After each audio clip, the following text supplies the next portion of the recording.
대한예수교 장로회 경북노회 139회기에서 목사 안수를 정화하게 받은 그 목사 라이센스를 갖고 있는 목사입니다. 오늘 말씀드릴 이 내용들은 혹 여러분들이 충분히 이해를 못하시게 되면 혹 오해를 하실 수도 있을 개연성이 있어서 미리 말씀을 좀 드립니다. 여러분들 생각에는 신앙생활이 믿음을 강조하는 생활이 옳은 겁니까? 아니면 착하게 살라고 가르치는 게 옳은 일이겠습니까? 갑자기 고민이 탁 되죠. 사람이 믿음으로 살아야 합니까? 착하게 살아야 합니까? 믿음으로 살아야죠. 왜 우리가 믿음으로 살아야 하는지에 대해서는 혹 알고 계십니까? 반대로 얘기하자면 왜 교회에서는 착하게 살라고 얘기하지 않는 것인지에 대해서도 혹 알고 계십니까? 왜냐하면 이 얘기는 사실 1517년경으로 거슬러 올라갑니다. 물론 그 이전의 일이겠지만은요. 마르틴 루터가 종교개혁이라는, 물론 당시에는 종교개혁을 하려고 의도한 것은 아니겠으나 95개 조항을 그 독일의 윗텐베르그 성당에다가 딱 붙여놓고 한번 종교 토론을, 한번 신학 토론을, 성경 토론을 한번 해보자. 지금까지 우리가 알고 있고 믿어오고 있는 이 방식과 이 내용과 이 패턴은 무엇인가 잘못되었다. 그러니 새로운 성경 말씀으로 본질로 돌아가서 내용을 다시 한번 덧어보고 하나님이 뜻하시는 바가 정말 무엇인지 바로 한번 알아보자 하고 논쟁을 벌였는데, 그것이 도화선이 되어서 종교개혁이라는 어마어마한 결과를 가져오게 되었습니다. 그러면 그때 당시 우리 개혁교단은 천주교라고 일컫는 그 구교에 몸을 의지하고 있었지 않습니까? 물론 한 줄기였죠. 그런데 그때 당시까지 가져오던 교회론, 기독론, 구원론 등에 대한 교리가 상당히 지금 우리가 가지고 있는 개혁 교리와는 상당히 멀리 떨어진 얘기를 담고 있습니다. 그 중에 구원론에 대한 얘기 하나만 말씀을 중심으로 드리고 싶은 것은, 그때 당시만 하더라도 사람이 구원을 얻으려면 어떻게 해야 구원을 얻는다고 강조를 해왔죠? 당연히 예수 그리스도를 믿음으로 그리고 사람이 착한 일을 행함으로 선행을 통해서 구원을 얻는다. 이 두 가지를 강조해 왔던 거예요. 이해되시죠? 너무 조용하시니까 제가 막 큰 실수하는 것 같아요. 그래서 고개를 한 번씩 끄덕끄덕 해주고 하시면은 제가 안심이 좀 됩니다. 아까 아멘 크게 하던 분 어디 가셨는지 모르겠네. 저는 오늘 힘이 될 줄 알았더니.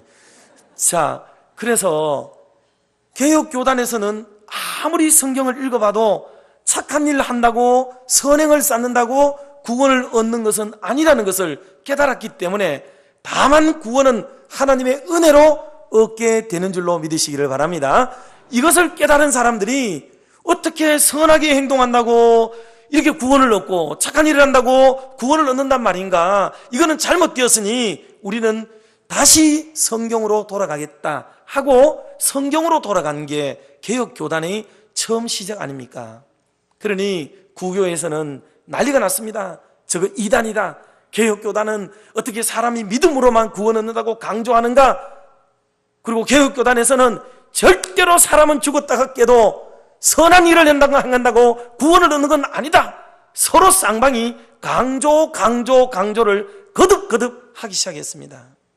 그 결과 개혁교단은 오늘까지 종교개혁 이후 약 500여 년 동안 지내오는 동안에 교회 안에서 들을 수 있는 소리는 오직 믿음을 통해서만 구원을 얻고 신앙생활의 모든 짱은 믿음이 최고라는 인식만 과도하게 믿음 일변도로 오늘까지 내려오게 되었습니다.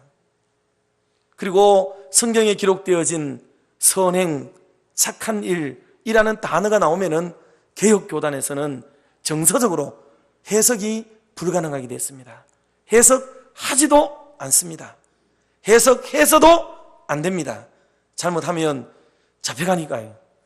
그리고 목사 띄어야 되니까 상당히 어려운 문제에 휩쓸리게 되어졌고, 그러면 한국 교회 안에서만 보더라도 여러분 알듯이 우리 신앙의 선배님들이 초기에 각 교회들을 세울 때는 기도회 위에, 말씀 사경회 위에, 새벽기도 위에, 금요철화 위에 하나님의 교회를 세워왔습니다만, 그래도 그때 당시 성도들이 교회에서 울고불고 하는 것 바깥 사람들이 다 알았어요. 싫어했습니다. 미워했어요. 그러나 교회를 향하여 손가락질 하지는 않았습니다.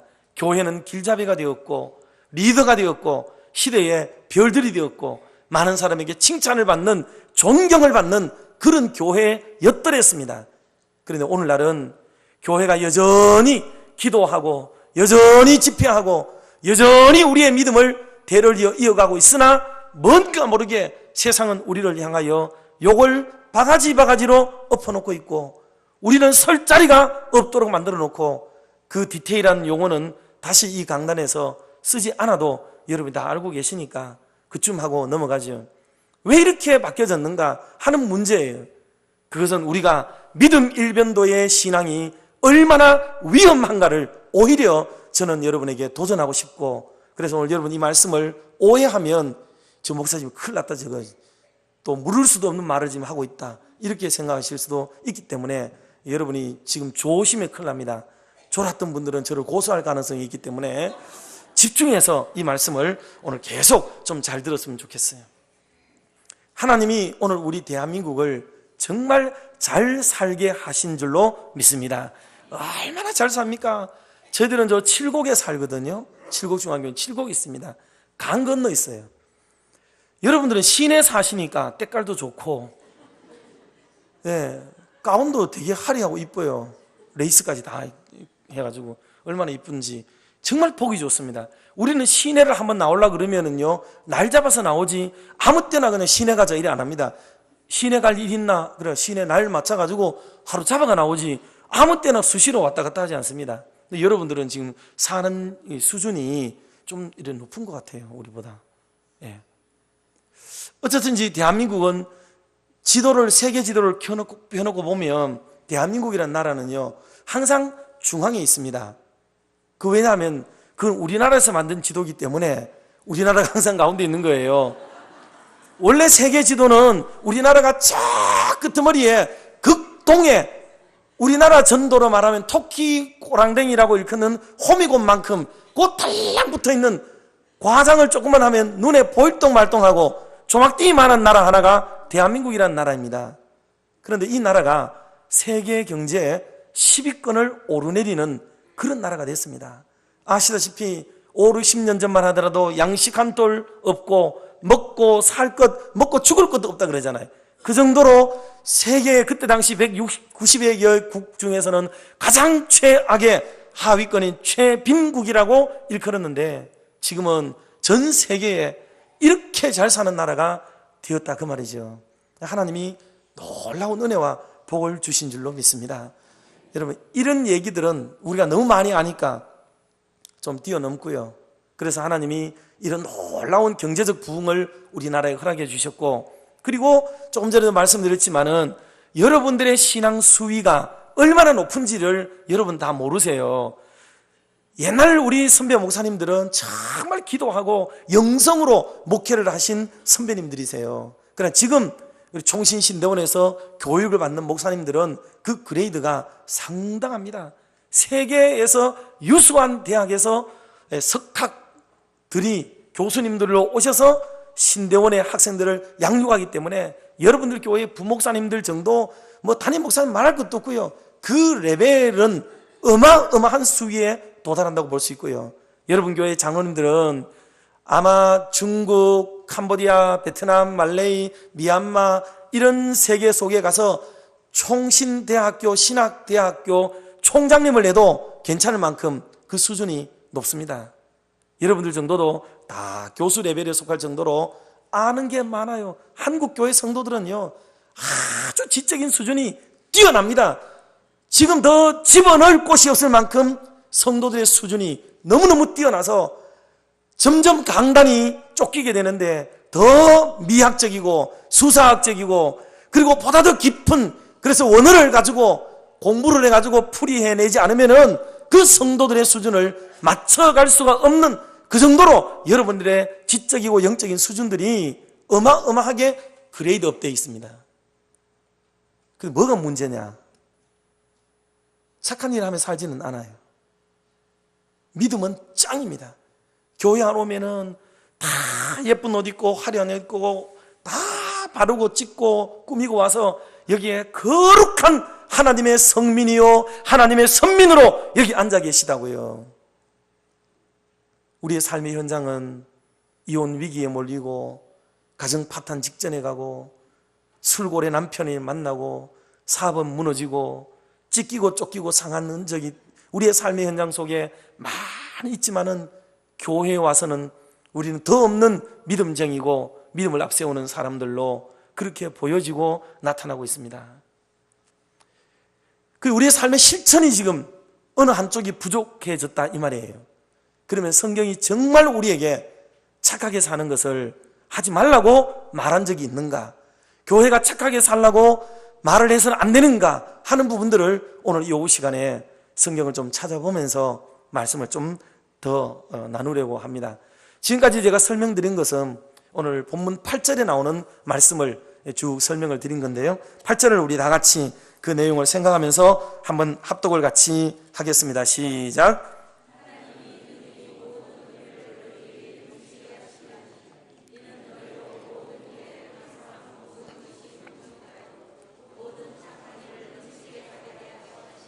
아멘.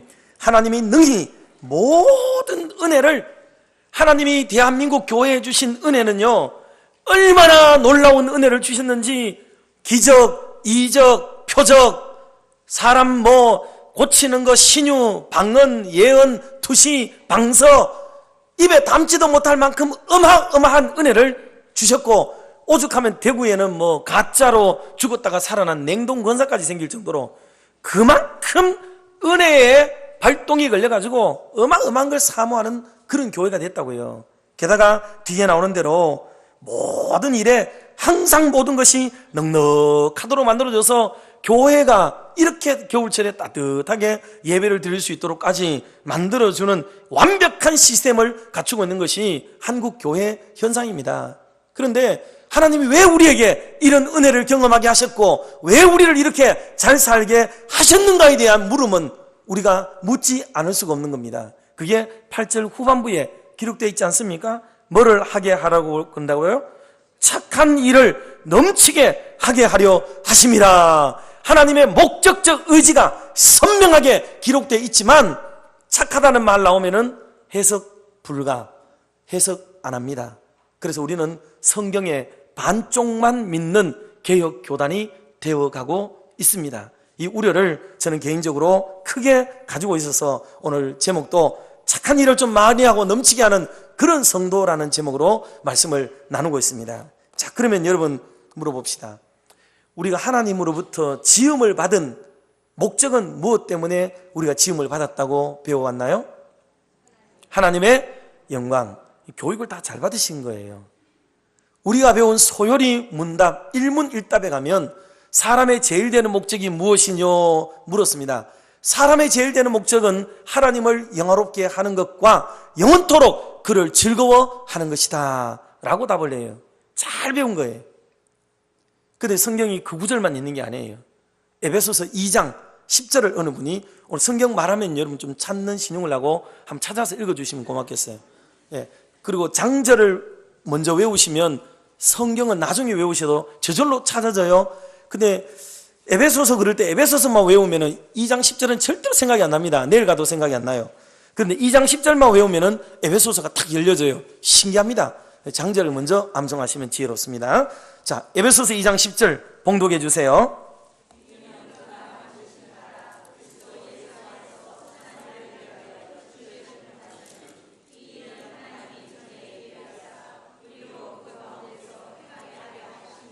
아멘. 우리는 예수 안에서, 그리스도 예수 안에서 뭐를 위하여 지음을 받았다 그랬다고요? 선한 일을 위하여 지음을 받았다. 성경 그렇게 말해요. 성경은 틀림없이 선한 일 때문에 지음을 받았대요. 그러면 조금 전에 말씀드렸던 하나님의 영광과 선한 일에 충돌이 일어나게 되더라고요. 저도 이 문제를 좀 딜레마가 빠졌어요. 왜냐하면 저희 교회에 와서 선한 일을 좀 해야 되겠는데 이게 담임 목사의 의지로만 선한 일을 하게 되면 그게 얼마 못 가거든요. 그래서 성경적 지지, 성경적 기반, 성경적 근거가 정말 있는 건가 싶어서 성경을 그런 개념 속에 다시 한번 읽게 되면서 깨달은 말씀이에요. 그 내용들을 보니까 선하게 해야 된다는 거예요. 선한 일을 해야 된다는 거예요. 그러면 하나님의 영광과 선한 일은 이게 충돌이 일어나더라고요. 그런데 다행히 저희들이 주일학교 때 성경 암송할 때에 한 말씀이 탁 번개치듯이 스치고 지나가는데 마태복음 5장 16절 말씀이에요. 한번 여러분들 봉독해 주십시오.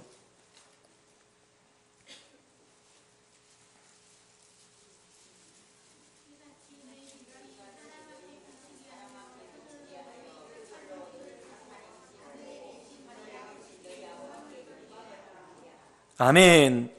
하나님께 영광을 돌리라. 그런데 무엇을 통하여 하나님께 영광 돌리라 그랬어요?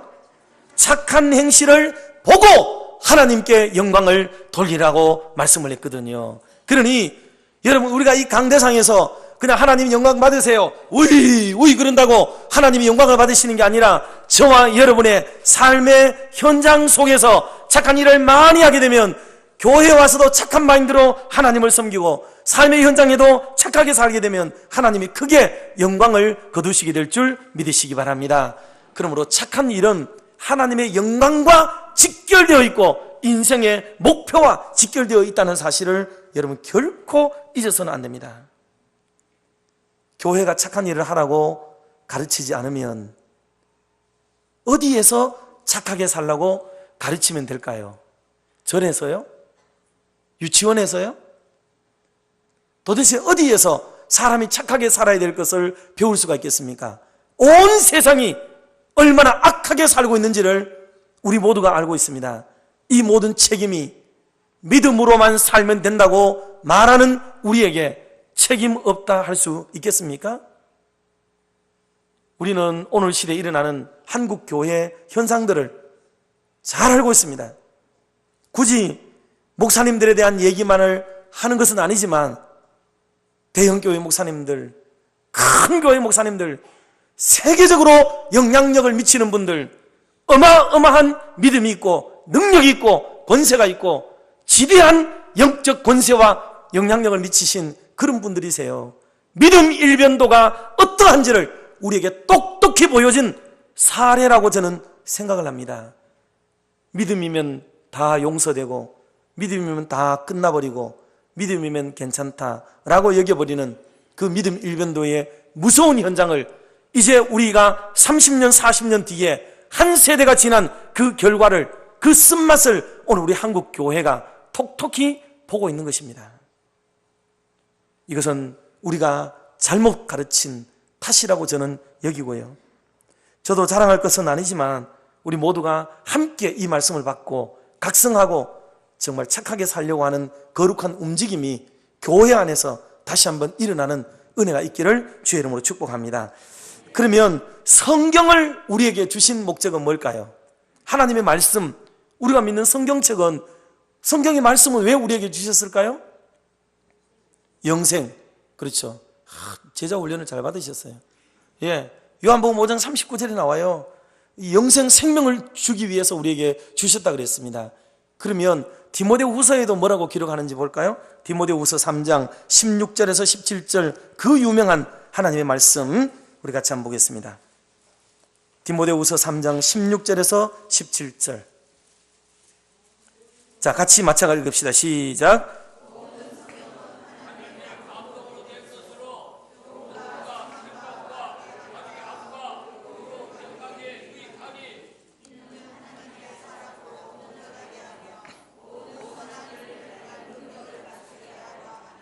아멘. 신학교에 들어가면 제일 먼저 배우는 게 신학 서론을 배웁니다.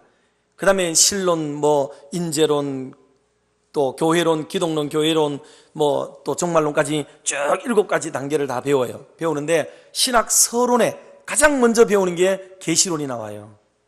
그 중에 하나님의 말씀이 무엇인가? 하나님의 말씀은 성령의 감동에 의해서 기록된 것이다. 완전 축자 영감서를 배우게 되고요.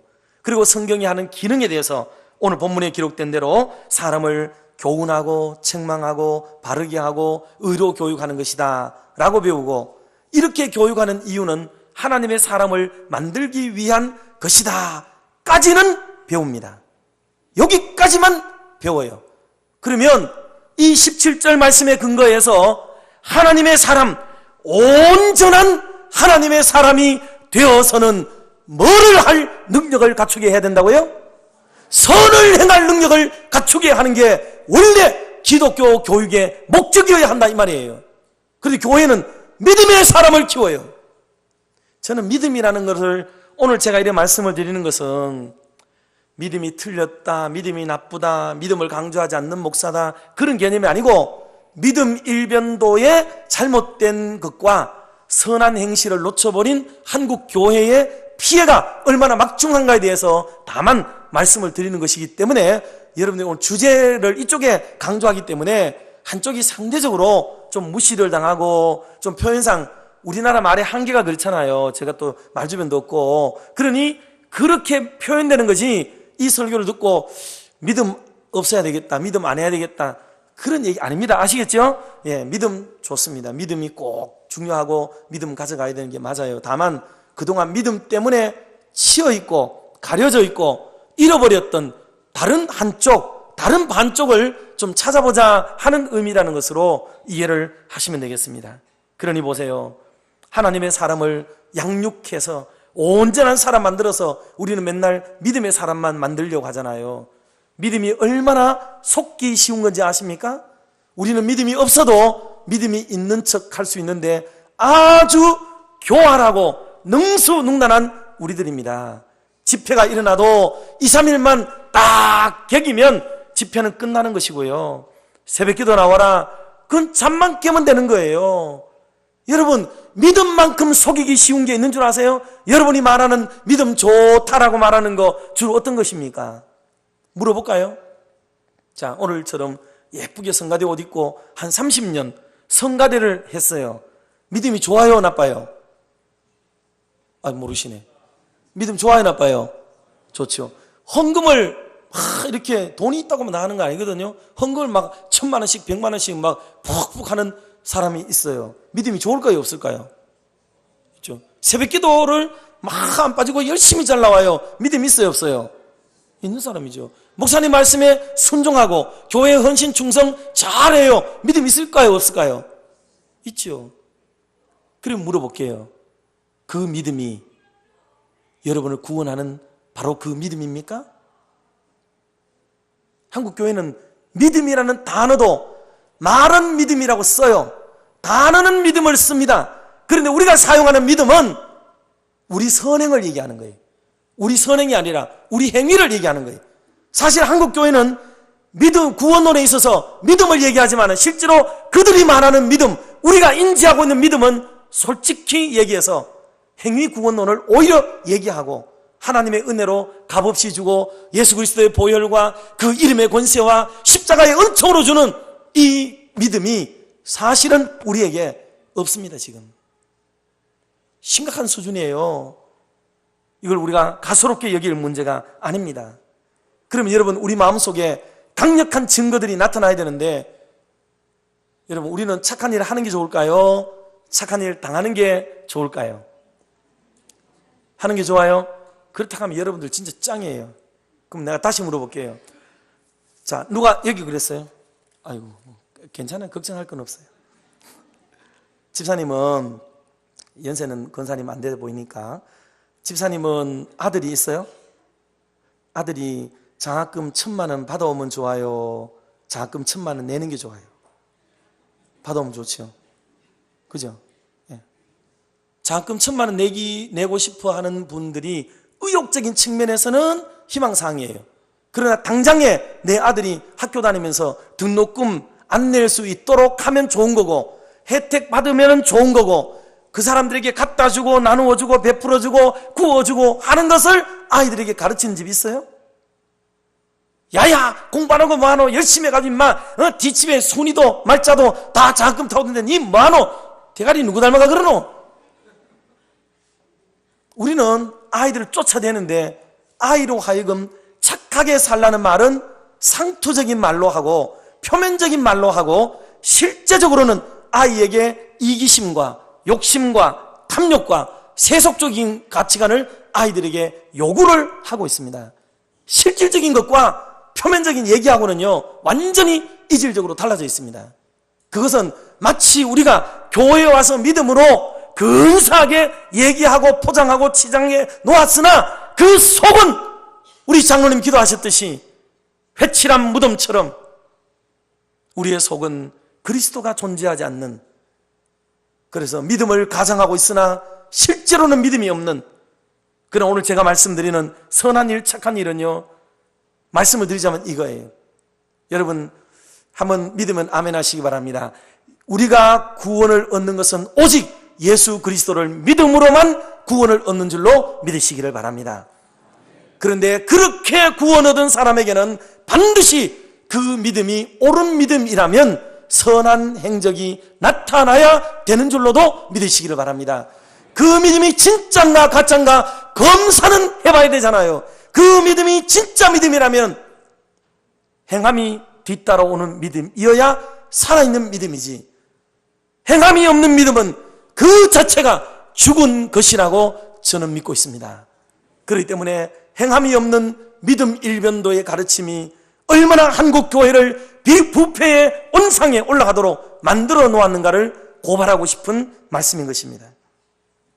그래서 우리는 착한 일을 하는 것보다는 착한 일 당하는 것을 굉장히 좋아해요. 제가 어느 교회에서 재직회를 하는데 그 농촌교회였습니다. 그래 연간 다음에 이월할 돈들 다 남겨놓고 한 100만 원 정도의 여유가 있어서 장로들과 더불어서 의논하기를, 이거 우리가 좀 가난하고 어려운 분들 좀 도와주도록 하면 좋겠습니다. 장로들이 다 좋다고 그러는 거예요. 그래 재직회를 붙여가 누구를 도와줄 건가 하자 하고, 제가 그때는 어려가지고 잘 몰랐어요. 그런 건 알아가지고 이해하면 되는데 그걸 또 재직회 갖다 붙였어요. 그랬더니 어떤 분들이 좋게 여겨가지고 뭐 어디에 골짜기 있는 그 어른들 둘을 좀 도우면 좋겠습니다 하고 그러시는 거예요. 그래 다 좋게 여긴 줄 알고 결정을 하려고 그러는데 앞에 있는 권사님 한 분이 손을 이래 들더니 목사님 하더니만 그 사람 안 된대요. 안 된대. 그리고 왜 안 되냐고 물었더니 그건 아들이 3명이 있대요. 아들이 셋 있는데 어떻게 도와주냐는 거죠. 아들이 셋 있어요. 하나는 기집질하고 하나는 도박하고 하나는 술 처먹고 이러다가 집안에 있는 토지 소산 다 팔아먹고, 그 어머니가 살고 있는 집도 그 좋은 집인데 팔아먹어가지고 엄마는 그 집에 제일 끝방에 사랑채 하나 비어져 있는 집에 주인이 먼데 사는데 물건 갖다 놓고 그거 지켜주고 그 잔디 뽑아주면서 그 한 방에 거기에 기거하고 있는 즈음이에요. 그런 어르신인데 좀 50만 원 정도 주면 안 되나? 주지 말라는 거예요. 아들 셋 있다고. 그래가 다른 분 청구해달라고 그래서 다른 분 받았어요.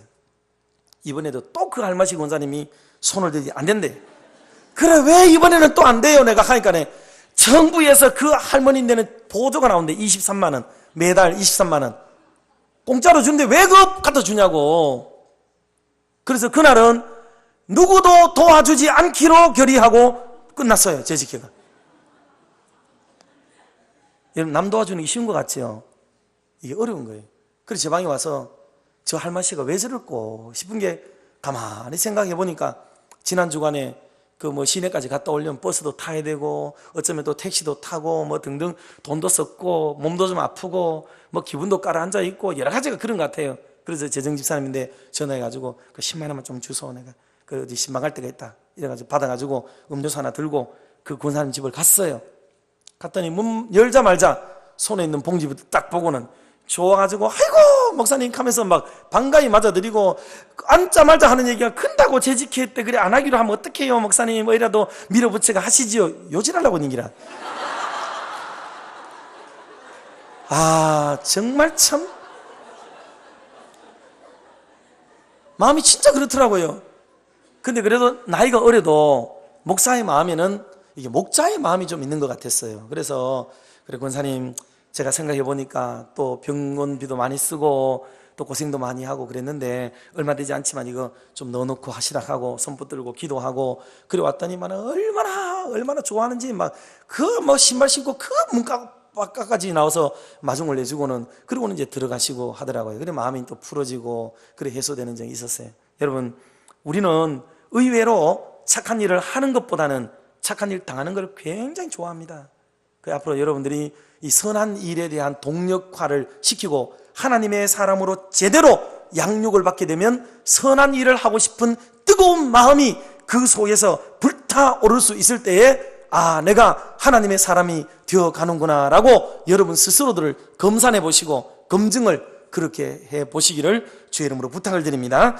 자, 그러면 이것이 어디까지 연결이 되느냐?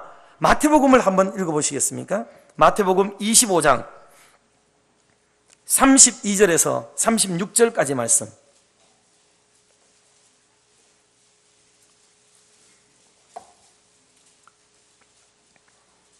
예, 마태복음 25장 32절에서 36절.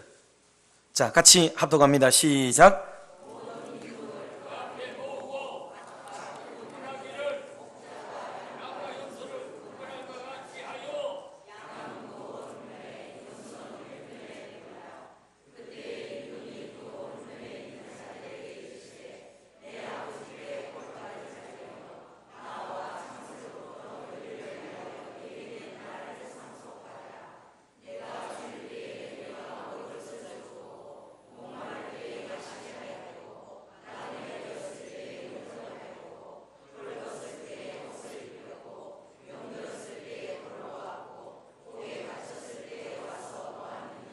아멘. 이 마지막 양과 염소가 갈라지는 장면입니다. 소위 말하는 최후 심판 장면이에요.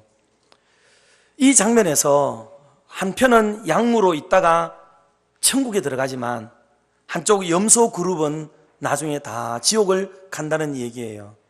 근데 이 본문을 해석할 때에 우리는 보통 신학을 크게 네 종류로 나눠요. 네 종류로. 하나는 조직신학, 그 다음에 주경신학, 그 다음에 역사신학, 실천신학 이렇게 나눠요. 큰 둘레로 나눠요. 근데 여기 실천신학과 그 다음에 역사신학은 본문 해석에서는 때로는 시대 배경사로 필요하지만은 오늘 이 본문을 해석하는 데는 필요 없기 때문에 두 개를 빼고 조직신학적으로 해석을 하자면 조직신학이라는 것은 큰 툴을 가지고 있습니다. 그래서 비록 그 본문이 말하고 있지 않더라도 성경적 전체의 흐름과 정서와 가르침을 따라서 그 포맷에다가 집어넣어서 본문을 해석하는 거예요. 본문이 다 말하고 있지 않는 내용까지도 그 포맷 안에서 해석을 하는 방법이죠. 그래서 교리적으로 위반되지 않도록 하는 성경 해석 방법입니다. 그래서 오늘 본문도 그 조직신학적 틀에서 해석을 하게 되면 여기서 본문에서는 예수를 믿으면, 예수를 믿지 않으면 이라는 단어는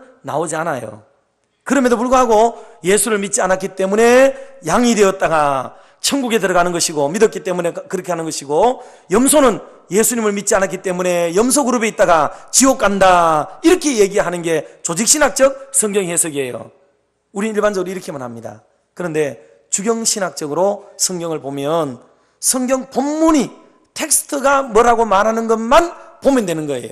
성경에서 금방 말한 대로 예수를 믿으면 천국 가고 예수 안 믿으면 지옥 간다는 말이 본문에 지금 나와 있어요? 안 나와 있어요? 없지요. 그러면 양과 염소로 갈라지게 된 이유는 뭐예요? 그거는 줄일 때에 먹을 것을 주었는가, 목마를 때에 마시게 하였는가, 나그네 되었을 때 영접하였는가, 헐벗었을 때 옷을 입혔는가, 병들었을 때 돌보았는가, 옥에 갇혔을 때 와 보았는가가 바로 양이 되고 염소가 되는 간음자가 되었던 거예요. 그렇다면 여기서 교리적 딜레마가 오는 거예요. 아까 말씀을 미리 드렸기 때문에 오해가 없을 줄 압니다만은 목사님의 논리대로라면 그러면 예수 믿는 거하고 상관없이 지금 아까 말했던 그 일련의 일들을 다 묶으면 뭐라고 말할 수 있어요? 선한 일이죠. 착한 일. 그럼 착한 일 하면 목사님 얘기대로라면 구원받는다는 말 아닙니까? 이렇게 말할 수 있어요. 예, 비슷해요. 그게 뭐냐면 구원은 예수 그리스도로 말미암아 반드시 얻는 것이 분명합니다. 그런데 그렇게 예수님의 이름으로 구원 얻는 사람에게는 이와 같은 삶의 결과들이 나타나야 그 믿음이 진짜라는 것을 말하고 있는 내용입니다. 여러분, 십계명은 애굽에서 나가기 전에 받은 겁니까? 애굽을 나가서 장차 살 사람들에게 준 하나님의 계명입니까? 나가서 받은 거예요. 이미 구원, 애굽에서의 속량, 애굽에서 구원받은 사람에게 준 것이 십계명이에요. 십계명은 구원을 얻기 위한 조건으로 우리에게 주었다기보다는 구원을 얻은 사람에게 준 거예요. 그러나 십계명을 밥맛처럼, 밥 먹는 것처럼 어기고 지키지 않고 그런 인간이 구원 얻은 사람이에요? 그렇게 말할 수 있어요? 주일 한 번 빼먹는 거는 구원과는 상관이 없다고 들 얘기합니다. 여러분, 그런 딜레마에 빠지면 안 돼요. 주일 한 번 빠진다고 뭐 구원 없나? 52주 많은 것 중에 한 번 빠져도 되지. 담배 한 까치 먹는다고 뭐 핀다고 구원 얻겠어? 술 한 잔 마신다고 뭐 그게 구원과 관계돼?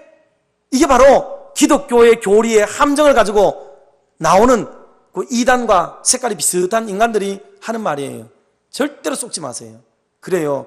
주일 한 번 빼먹는다고 구원이 없다고 말할 수는 없어요. 그러나 주일을 밥 먹듯이 빼먹고 주일을 빼먹고도 양심의 가책이 없는 그 인간을 두고 정말 하나님의 자녀요 백성이고 구원받은 사람이라고는 얘기할 수 있겠습니까? 그게 바로 오늘 이 본문이 말하고자 하는 내용이 바로 그거예요. 비록 구원의 조건으로서 착한 일을 하는 것은 아니지만 진짜로 구원 얻은 사람이라면 그의 삶의 현장 속에 이런 선한 일들이 그 마음에서부터 우러나와서 행하는 것이 옳은 일인 줄로 믿으시기를 바랍니다. 그래서 예수 믿는 사람이 착한 일을 해야 되는 거예요. 기독교인이 착한 일을 하게 되면 우리가 영광을 받는 게 아니고 우리를 바라보는 하나님이 영광을 받으시게 됩니다. 여러분 잘 아는 말이 있죠. 유명한 말 한번 따라합시다. 우리는 불신자들에게 읽혀지는 뭐라 그랬어요? 성경. 우리는 불신자들이 우리를 보고 우리가 성경인 줄 알아요. 불신자들은 절대로 성경 듣다 보는 인간이 아니에요. 예수 믿는 우리도 성경 1년 내내 안 보잖아요. 교회 중직자들이 1년 가도 성경 일독을 안 해요. 그래도 믿음 좋은 척 하잖아요. 다 쏘가 넘어가요. 기도도 별로 안 하면서. 기도회 하자 그러면요 5분 뒤에는 전멸입니다. 전멸. 그러면서도 우리는 믿음이 좋은 척 합니다. 여러분 믿음 있는 척 갈아치는 거예요. 구라치는 거 얼마나 쉬운 줄 아세요 이거? 그 믿음 속지 마세요. 그거 붙들었다가 큰일 납니다.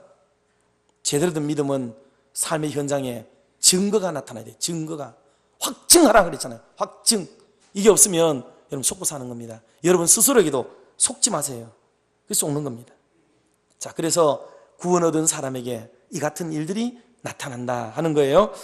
벌써 3시를 넘었기 때문에 말씀을 좀 정리해야 되겠으나 지금 이 분위기로 봐서는 다음에는 제가 절대로 여기 올 것 같지는 않아요. 그리고 저도 다시 올 생각 안 합니다. 그리고 저 긴 다리 건너 왔는데 제가 좀 더 하고 가겠습니다. 할렐루야. 괜찮지요? 예, 동의를 좀 얻었고. 자, 25장 펴놨으니까 마태복음 25장 21절을 어느 분이 한번 봉독해 주십시오.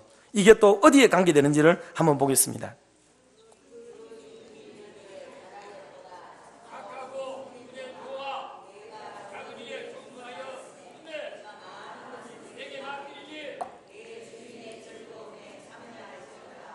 아멘. 이거는 보통 달란트 비유로 알려지고 있는데요. 1달란트, 2달란트, 5달란트를 종들에게 맡겨두고 주인이 먼 곳으로 갔다가 여러 해 후에 돌아와서 이걸 회개하는 장면입니다.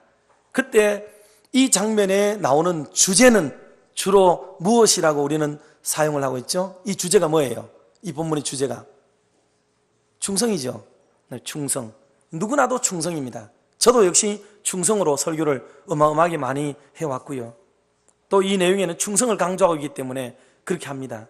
그런데 본문에서 주인이 종을 부르는 호칭이 뭐라고 되어 있나요? 착하고 충성된 종아, 이래 되어 있죠. 착하고 충성된 종아. 칭찬하는 사람에게는 충성보다도 선행되는 게 얼마나 이 종이 착한가를 주인이 먼저 보는 거예요. 여러분 이걸 놓치시면 안 되거든요. 그럼 반대로 26절에 가면 한 달란트 받았던 종에게는 주인이 뭐라고 그런지 보실래요? 뭐라고 불렀어요? 악하고 게으른 종아. 그렇게 말했어요. 악한 종이라고 불렀어요. 그러니 얼마나 충성되냐, 얼마나 게으르냐 보다도 선행되는 게 뭐냐면 얼마나 착하고 얼마나 악하냐, 이걸 먼저 봐야 된다는 얘기예요. 그런데 우리는 충성일변도로만 이걸 봅니다. 그래서 착하다는 말하고 충성한다는 말을 대충 섞어가지고 무야무야 도친 개친인 줄 알고 섞어봅니다. 그러나 이 착하다는 말하고 충성된 말은요, 완전히 다른 말이에요. 뒤에도 악하고 게으른 종아라고 말할 때도 악하다는 말하고 게으르다는 말이 어떻게 같을 수가 있습니까? 그런데 우리는 게으르다, 충성되다만 얘기하는 거예요. 여러분 물어봅시다. 악한 사람이 충성을 하면 어떤 일이 벌어질 것 같아요? 아직 감이 잘 안 오죠? 도둑님들이 충성을 다 하면 어떤 일이 벌어질까요? 여러분 주머니 뭐 남아나겠어요? 살인자들이 충성을 다 하고 다니면 뭐가 되겠어요? 간음하는 인간들이 충성을 하고 돌아다니면 이 사회가 어떻게 되겠어요? 여러분 충성은 아무나에게 충성을 강조하면 절단납니다. 절단. 대먹지 못하는 인간에게, 기본이 안 돼 있는 인간에게, 착하지 않는 사람에게 충성을 강조하게 되면 그로 말미암는 폐단이 하나님의 교회 안에 적나라하게 나타나게 됩니다. 성경은 세 종류의 사람을 표적하고 있어요. 하나는 선한 사람. 쭉 살펴봤죠? 저 선한 사람 되기를 요구하고 있는 거예요. 하나님의 사람이 된다는 것은 선을 행할 능력이 배양되지 않으면 안 되는 거예요. 두 번째는 죄인입니다. 죄인. 죄인은 원칙적으로 예외가 있지만 원칙적으로 어떤 죄를 지었든지 예수 그리스도의 보혈의 공로로 죄 사함을 받는 은총을 누리게 될 줄로 믿습니다. 연약해서 부족해서 어리석어 무지해서 뭐 그렇게 우리가 죄를 지어 살아가요. 그렇더라도 하나님 앞에 회개하고 용서를 구하고 하면 우리의 부족함을 하나님께 아뢰고 할 때 주님이 우리를 다 용서해 주시는 그 큰 은혜를 누리고 오늘 저와 여러분들도 그 은혜의 물결 따라서 오늘 여기까지 밀려온 줄로 믿습니다. 근데 세 번째는 악인이 있습니다. 악인. 악한 사람의 마지막은 멸망뿐이에요. 악인은 종래 회개치 않는 자, 종래 뉘우치지 않는 자, 그리고 악을 도모하는 자, 악한 세력을 업고 끝까지 악질을 하는 사람이에요. 여러분 교회라는 것은 뭐냐? 교회는 여러분들이 잘 아시잖아요. 남부교회 시스템은 제가 잘 몰라요. 그런데 대충 어느 한 젊은 부부가 교회를 등록했습니다. 특별한 범가 없이 함부로 막 나불나불대고 그러지 않은 채 한 3년쯤 지나면 두각이 나타나서 제 표현이 좀 저속해서 죄송합니다만은요, 집사를 땁니다. 집사 따요. 3년에서 5년 가면요, 어느 교회나 그 정도쯤 되면은 집사가 돼요. 거기서 5년쯤, 7년쯤 엎드려 있으면 장립 집사도 따고 권사도 따고 할 수가 있게 돼요. 10년 세월 지나가면 그런 일이 벌어져요. 그동안에 무슨 어마어마한 변화가 있었느냐? 그렇지 않습니다.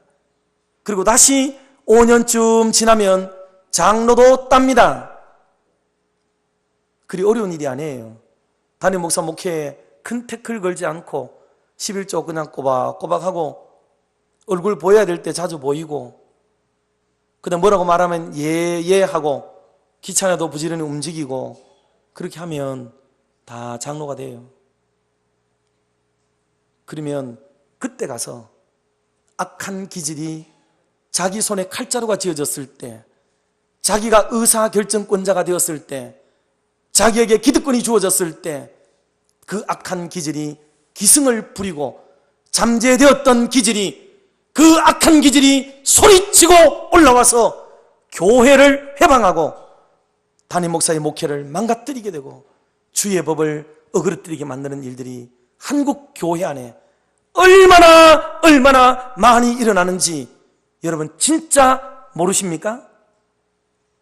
그래서 교회는 장로 되려고 오는 곳이 아니고 우리가 착하지 못한 성품, 죄를 지었던 성품 세리처럼 말이죠.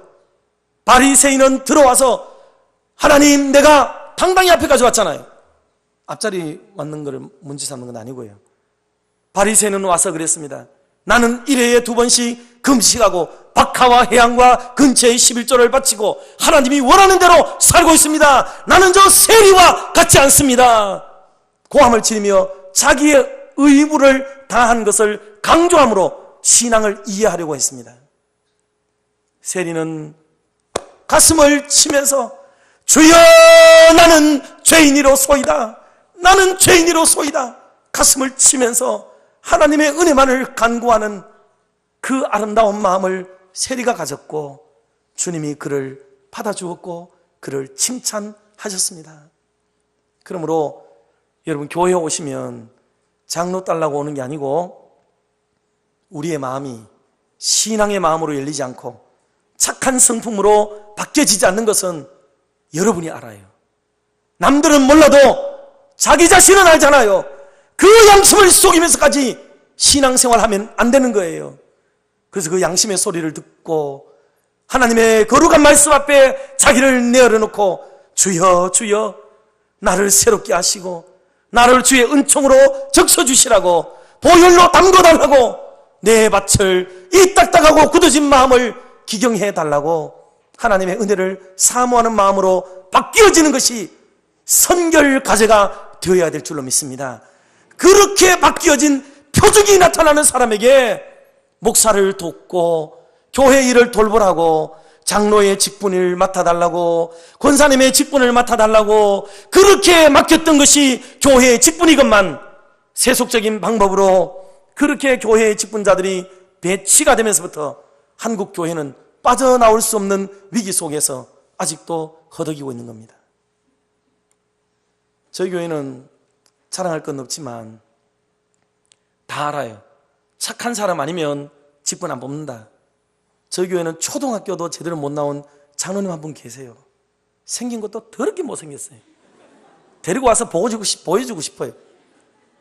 그런데 교회를 사랑하는 마음이 얼마나 특심이신지 목사의 마음에 늘 감동을 주고요, 늘 안심이 돼요. 그 장로님이 등장하면 마음에 안심이 되는 거예요. 너무 잘 도와주시는 거예요. 본심으로 도와요. 교회를 진정으로 사랑하고 주 예수 그리스도의 은혜를 경험한 분이에요. 그런 마음으로 교회를 목양하는 일을 도와주고 협력해 주시니까 제가 이런 수치스러운 표현을 써도 그게 결코 욕을 하는 게 아닌 것을 여러분 아십니다. 교회는 그런 분들이 교회를 맡아서 섬기고 수고해야 교회가 올바르게 되는 거예요. 말씀을 좀 정리해야 되겠는데요, 여러분, 이후에 나오는 구절들은 제가 봉독을 할게요. 요한복음 5장 28절에서 29절 빨리 자시시면 보실 수는 있겠습니다. 이를 놀랍게 여기지 말라.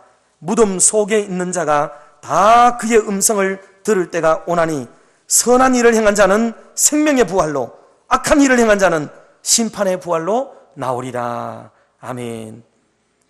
전에는 이런 구절들이 해석 불가해요. 성경에 착하게 선하게라는 말이 나오면 개혁교단에서는 절대로 금기시하고 해석을 하지 않습니다. 그런데 구원 얻은 우리들에게 지금은 신학이 많이 개진되어 있어요. 그렇기 때문에 해석이 불가능한 게 아니에요. 자, 그러니 부활 때에도 이 상관관계가 분명히 미치는데 거기까지 제가 건드리면 제가 진짜 경북로에 소환될 것 같고 대경로에 소환될 것 같아서 제가 그렇게는 못하겠고, 자, 요한 3서 1장 한번 가보시겠어요? 요한 3서 1장, 이건 1장 해도 되고 안 해도 됩니다. 11절 말씀 같이 한번 확인하겠습니다. 합독합시다. 사랑하는 자여, 악한 것을 본받지 말고 선한 것을 본받으라. 선을 행하는 자는 하나님께 속하고 악을 행하는 자는 하나님을 배웁지 못하였느니라. 아멘. 여러분, 악한 성품 가지고 있으면서 믿음이라는 미명 속에 하나님 봤다, 하나님 음성 들었다, 그 사기치는 거에 그 노련하지 마세요. 그 뻥치는 겁니다. 그거. 여러분, 악한 사람이 하나님 봤다는 말은 하나님은 그를 본 적이 없어요. 근데 그는 하나님 봤대요. 그가 본 것이 하나님일까요? 아니에요. 엉뚱한 거 보고 하나님이라고 믿고 사는 거예요. 자기 믿음에, 헛된 믿음에 속아나는 거죠. 그럼 바람직한 게 아니에요. 자, 디모데전서 3장 1절로 가보겠습니다. 디모데전서 3장 1절. 자, 같이 합독합니다. 시작. 미쁘다 이 말이여 곧 사람이 감독의 직분을 얻으려 함은 선한 일을 사모하는 것이라 함이로다. 아멘. 감독은 오늘날로 말하면 교회 목사님, 장로님쯤 된다고 볼 수 있습니다. 이런 분들이 의사결정권자가 되기 때문에 선한 일을 사모하는 마음이 남들보다 더 특별하지 않으면 그 교회는 선한 일을 행할 수 있는 그런 기회를 다 잃어버리게 되는 거예요. 오늘 사실 저는 삼행시를 지어줘서 제가 목사님을 더 좋아하는 게 아니고요. 여러분, 담임 목사님이, 저는 알아요. 목사들은 알아요. 그 장로님들 함께 있는 자리에서 이제 기도하고 올라왔잖아요. 그 자리에서 오늘 이렇게 사랑의 살 후원 예배를 드리는 일에 있어서 본심으로 이 일을 환영하고, 그리고 이 일을 성도들에게 오픈하고 같이 예배드리고, 여기서 얻은 수익으로 가난하고 어려운 자들, 오늘도 쌀 한 가마니에 마음이 움직여져야만 될 수밖에 없는 그런 분들에게 이 일을 도와주고 싶어 하시는, 그래서 음성 떨림조차도 없이 기쁨으로 이 일을 결정하고 이 일을 영적으로 진행해가는 그 모습을 제가 느끼고, 제 마음에 목사님 정말 진짜 분이다, 정말 훌륭한 분이다 생각을 했습니다. 할렐루야. 정말입니다. 저희 교회 와서도 은혜 끼친 건 말할 것도 없고요. 그 말씀의 깊이가 아주 대단하시더라고요. 정말 감사를 드리고, 여러분, 그러므로 오늘 여러분들이 하고자 하는 이런 일들이 당회에서, 담임 목사님의 의사결정에서 진행되지 않았더라면 여러분들은 오늘 이런 일들 당하면 우리의 마음에는 착한 마음이 먼저 안 일어나요. 아이고, 또 돈 달라고 하는구나. 우리는 생각 그렇게 한다니까요. 근데 그러지 말고, 하나님이 나에게 선한 일을 할 수 있는 기회를 우리에게 주셨구나 라고 여러분이 보다 더 믿음 안에서 좀 적극적으로 해석을 하고 믿음으로 반응하는 아름다운 은혜가 일어나게 되기를 주의 이름으로 축복합니다. 여러분, 얘기를 좀 드리고 마치겠습니다. 어떤 그 우스꽝스러운 얘기인데요, 우리 장로교를 꼬집는 얘기입니다. 어느 교회에 불이 났어요. 교회에 불이 났다고요?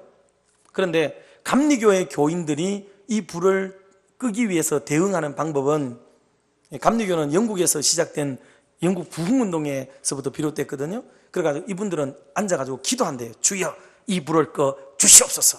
꺼 주실 줄로 믿습니다. 막 기도한대요. 하나님은 원칙적으로 무슨 일이나 다 하실 수 있으니까 기도하면 아마 해결될 거예요. 여러분, 그렇게 안 믿습니까? 아무도 동의를 안 하시네. 그건 아니라고 생각하시는 말이죠. 아니, 실제로 그럴 수 있어요. 진짜 불 났는데 기도하다가 비가 쏟아져가지고 불이 꺼진 일도 있어요. 그게 불가능한 일은 아니고 천에 하나 만에 하나 그런 일이 일어나요. 근데 모든 분들이 그런 믿음을 가지게 되면 교회는 그동안에 99채는 다 타고 한 채는 건져요. 그런 대로 가버리게 되는 거죠.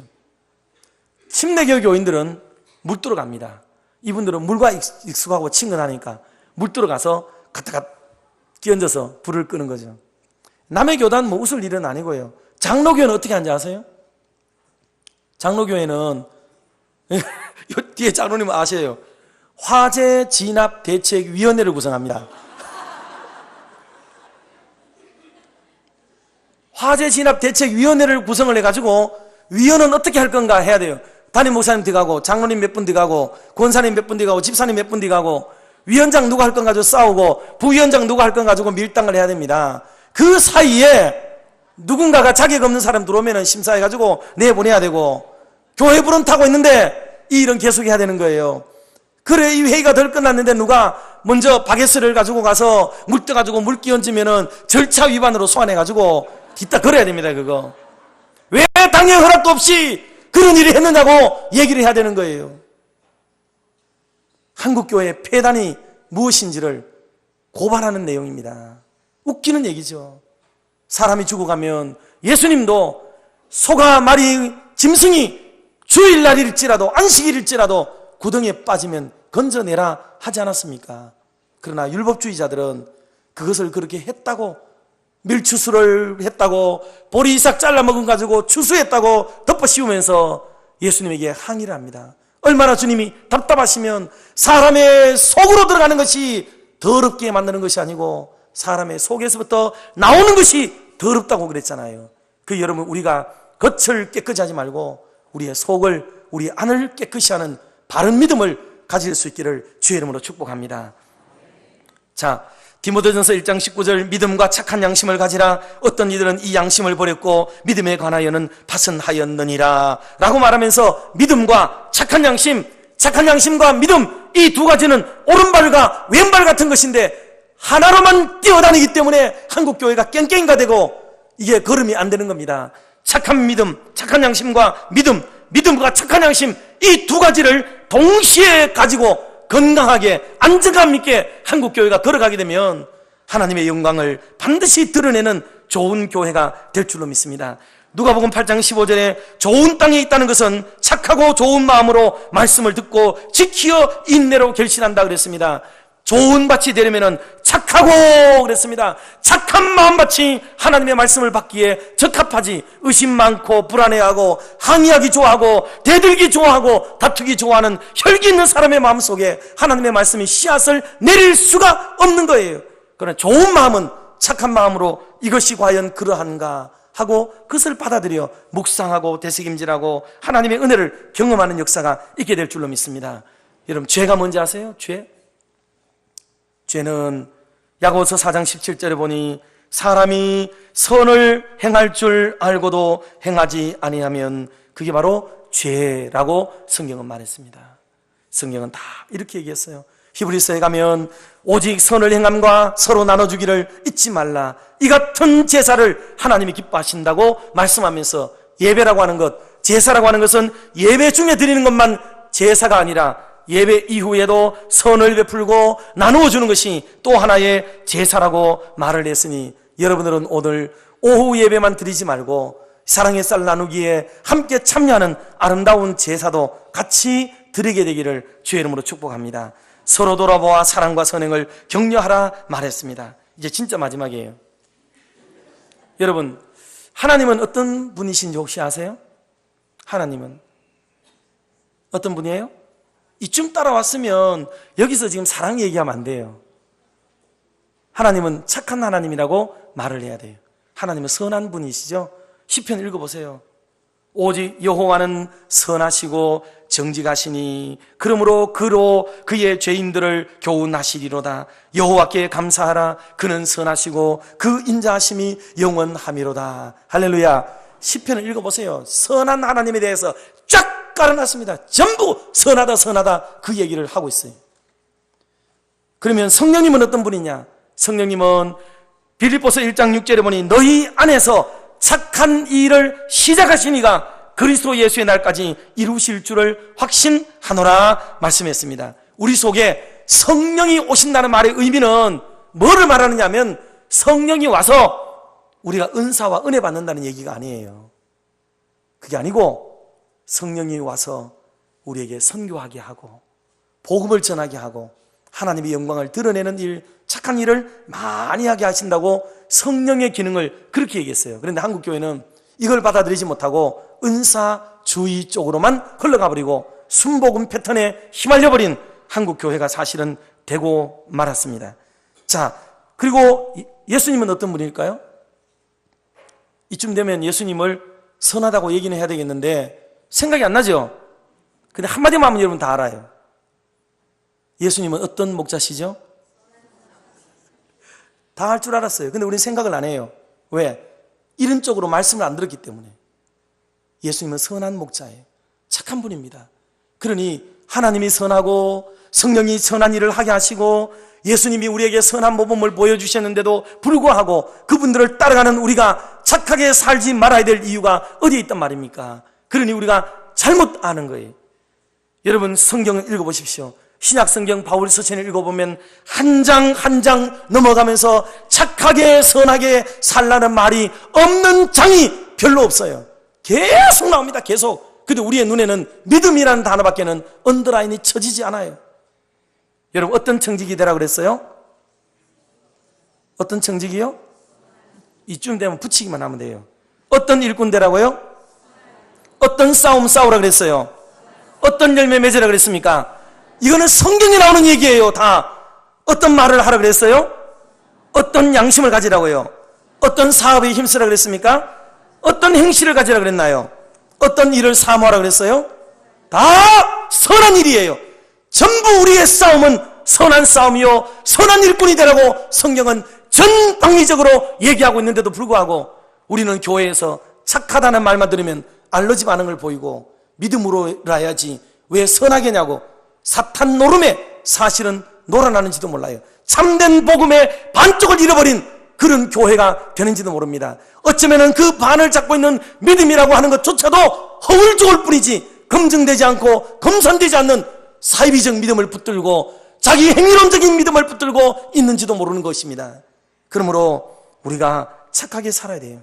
하나님께 착하게 행하는 것을 신앙, 국가에게 착하게 하는 것을 충성, 부모에게 착하게 하는 것을 효도, 친구에게 착하게 대응하는 것을 우정, 가난한 자에게 착하게 하는 것을 구제, 믿지 않는 자에게 착하게 행동하는 것을 전도와 선교, 연약한 자에게 착하게 대응하는 것을 돌봄, 낮은 사람에게 착하게 대응하는 것을 섬김, 그리고 모든 사람을 향하여 착하게 대응하는 것을 우리 기독교에서는 사랑이라고 하는 것입니다.